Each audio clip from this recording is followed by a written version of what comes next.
What's going on, guys? Welcome back. We finally get our first look and reaction to Blade and his entire kit, and good God, it does not disappoint. It's felt like we've waited forever, and now the man is finally out of bed from the crypt, and I kid you not, he doesn't just join the cast, he kicks the damn door down. Just bleeding badass, dripping aura, and just too cool for cooldowns. Prepare yourself for Blade. All right, guys, as always, we're going to give our first reaction to the gameplay for the first time, and then we'll slow it down, break it down, and take a look at what all of his kit has to offer when he comes to the game. Here we go. Yes, injected in my ears. Dude sounds like he smoked a clove of garlic for breakfast, exactly how I envisioned it. Blade draws the blade, guys. We're so back. We got the Daywalker, giving John Wick energy. He's the main character. I'm dropping everybody. Look at this. What am I watching? This is so badass. What is happening? Here's the ultimate. I don't even know if I'm ready for this. It's like episode 12. It's the finale of an anime arc. Yeah, listen, they set this up to look insane, but it is insane. It's like what you would see right after, before the to be continued of an anime. We waited so damn long for Blade, and I'm happy. All right, so diving into his kit here, guys, got a lot to break down on just this scene right here, but we've got obviously the ancestral sword that he has, and you can slice and dice your opponents, and then you can switch also to his shotgun, and depending on what weapon you have, it looks like it will change on what some of these abilities do, which we'll get to in a moment. Now, highlighting it, the health is a fat 350, which is massive, dude. That's a ton of health. For reference, you know, base health for Mr. Fantastic is like, what, 375, somewhere in there. And then he's got 3 core abilities. The left shift there, you can see, is going to be an ability you can use twice. And then his ultimate. There's a lot that happens with these abilities, again, with weapons he uses and in combination, it looks like. So let's break that down. All right, so we start off with the sword and Mantis firing projectiles, and he's got a sword block, which you can tell gets rid of a good amount of the damage that's based on a meter, which kind of looks like as it's taking hits, the meter's going down, but it's also a time duration thing. And again, taking this damage down a considerable amount as he then goes in with his next ability, and that is his dash, which is going to do like a whirlwind, like anime attack, right? Going in and slicing consecutively, and then slices and dices away. Now, keep in mind, his health is getting slashed up pretty well here, and we can see that his cooldown on that block is going to be about 3 seconds, which doesn't equate to the meter going up all the way, most likely, so you can at least block again, but the meter does have to continue charging. So we've got this sick transition with the gun that does great damage, 8 bullets, but you gotta see this now.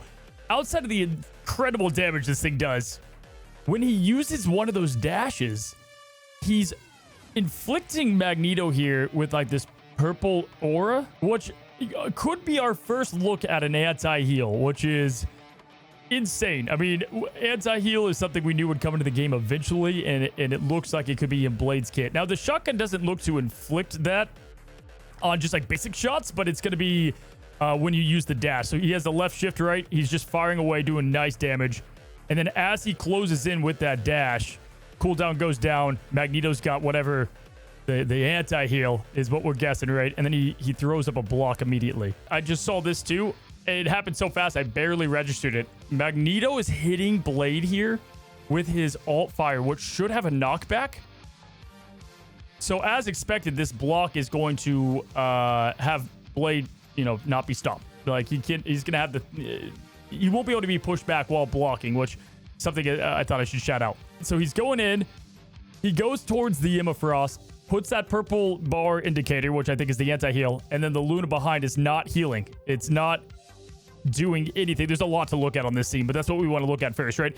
It doesn't look to be healing the Emma. Now she's healing a bit before Blade obviously just puts a swift into Mother. I think we can confidently say that this is an anti-heal though, which is crazy. So that's just the gun, the shotgun, the Blade doing consistent damage. Still a lot to look at. Let's go back to this scene here. Let's talk about the last bit, and that is going to be his E, this little 2 bat symbol.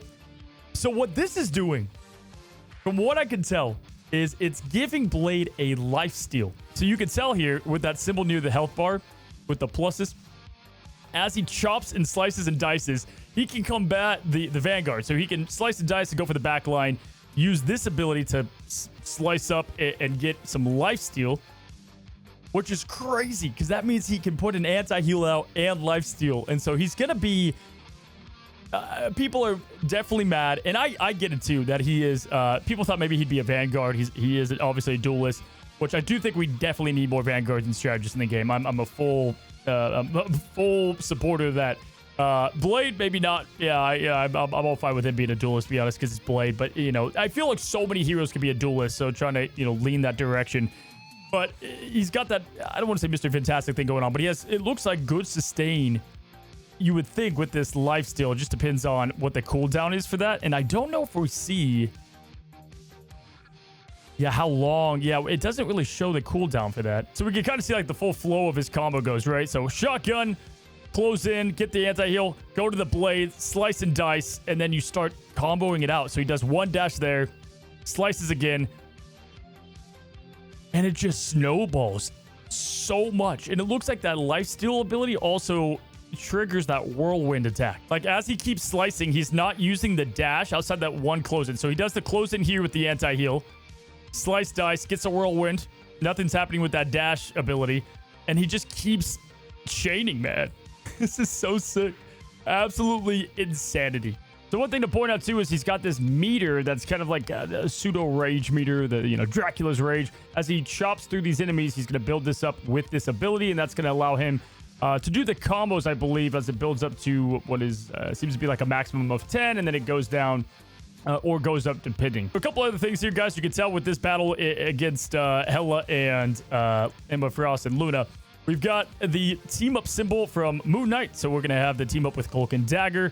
Kind of interesting because I'm pretty sure for the most part, most heroes we've gotten are the team up anchor, and they get the bonus, right? So you have like Phoenix getting the bonus, and then Wolverine has the effect. Emma has the bonus. Magneto, Psylocke have the effect, so on and so forth. So little interesting that Blade will not have a seasonal bonus potentially. So let me go into the ultimate, and I'm just trying to figure out what's going on. Now, this is one of those ults that I feel like look insane, but in real practice, I think it'll be good on like payloads and whatnot. But I'm also trying to understand what we're seeing. So Blade, he does his dash to get into the air, and then he does his ult, which is this like anime slice through, and then it leaves all these cuts behind, right? And then look at all the damage it does in the area that it's at. So you're gonna have to, like, you know, I think it's be good against flyers. So you can do a quick one and then, you know, get the enemy messed up there, or you can put it on the payload, and it's kind of doing consistent damage. So then this is a great example of it on a horizontal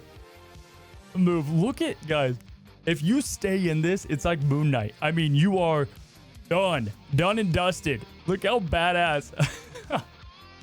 It's so badass. And that's a quick, yeah, you can set up the trailer to look cool, but that is that you're gonna have to have a somewhat quick reaction. Like, if you don't have an escape, you're done. It's pretty much over. So guys, there you have it. That's Blade, and I am more than happy with what they've done with this kid. And I'll be in China. I'm bringing all my gear though, so we'll get the first look at him and see how he plays. I think that's going to be very important overall, because, you know, just the switching back, it's cool for sure, and I can't wait to see how it translates in game, guys. So a lot of content coming. If you haven't already, subscribe down below. It helps me out a ton as a creator, y'all, and just helps make this whole thing come together. And if you want to support the channel as well, we've got memberships open for early access to videos. We have a lot of that coming in China, so be sure to do that as well. And yeah, we'll see you on the next one, guys, and happy rifling.